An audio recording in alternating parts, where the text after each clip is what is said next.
লক্ষ্মীপুরের রায়পুরে নির্মম হত্যাকাণ্ডের শিকার সেই মা ও ৩ মেয়ের নিথর দেহ যখন কুমিল্লার হোমনায় পৌঁছায়, তখন স্বজনদের গগন বিদারী কান্নায় ভারী হয়ে ওঠে পুরো এলাকার আকাশ বাতাস। শুক্রবার রাত 10:30টার দিকে হোমনা উপজেলার লটিয়া গ্রামে স্বামী প্রয়াত মোহাম্মদ কামালের বাড়ির আঙিনায় পাশাপাশি 4টি কবরে তাদের দাফন সম্পন্ন হয়। নিহতরা হলেন শাহিনুর বেগম এবং তার 3 মেয়ে সাইমা আক্তার, নাফিসা আক্তার ইরা ও ফাতেমা আক্তার শিফা।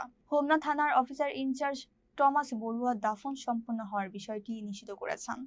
এর আগে রাত 9:30টায় তাদের মরদেহ গ্রামে এসে পৌঁছালে এক হৃদয় বিদারক দৃশ্যের অবতারণা হয়। দাফনে অংশ নেওয়া স্থানীয় বাসিন্দা অ্যাডভোকেট আজিজুর রহমান মোল্লা চরম শোক প্রকাশ করে এই নির্মম হত্যাকাণ্ডের সুষ্ঠু তদন্ত ও দ্রুত বিচার দাবি করেন।